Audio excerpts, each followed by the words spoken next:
ایک سے ایک بڑھ کر. اور میں چند ایک بیان کروں گا.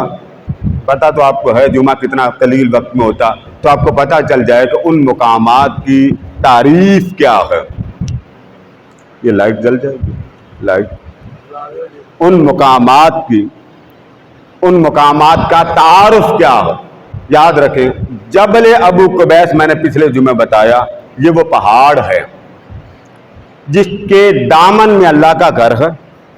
جبل ابو نام یاد کر لیں، اونچا بولے جبل ابو قبیس، پھر بولے جبل ابو قبیس. یہ دنیا کا پہلا پہاڑ ہے. اسی کے دامن میں اللہ کا گھر ہے، اسی کے دامن میں مصطفیٰ کا گھر ہے جہاں حضرت آمنہ طیبہ طاہرہ رہا کرتی. اسی کے دامن میں مسجد بلال بھی ہے. اسی پہاڑ پر ابراہیم نے چڑھ کر صدا دی تھی. کس پہاڑ پر؟ بولیے نا، جبل ابو قبیس. اسی پر حضرت ابراہیم علیہ السلام کی صدا گونجی، اور وہی صدا قیامت تک ہر پیدا ہونے والے نے نہ صرف سنی بلکہ سن کر لبیک کا جواب دیا.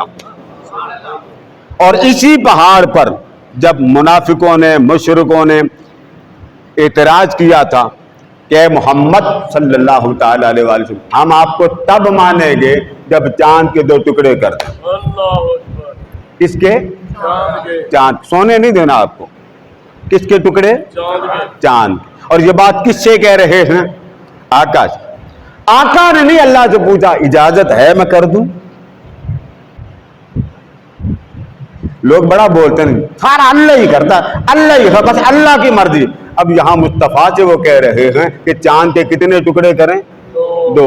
حضور نے اسی پہاڑ پہ چڑھ کے چاند کے 2 ٹکڑے کیے. اسی پہاڑ پہ. اور اسی پہاڑ میں ایک پہاڑ ایسا بھی ہے جسے کنز الغار کہتے ہیں. حضرت آدم کی قبر بھی اسی پہاڑ میں ہے، مگر وہ نام اس کا کنز الغار ہے. وہ بات آگے آئے گی تو آپ کو پتہ چل جائے. تصویروں میں اور آتا ہے کہ جی جدہ جبل ابو قبیس بہت وسیع پہاڑ. جو حج پہ گئے ان کو پتا کہ ہر منا تک جاتا، منا ادھر بھی ادھر، وہ بہت پھیلا ہوا. یہ اتنا پھیلا، اس کو پھیلا کر کائنات کو بچایا گیا.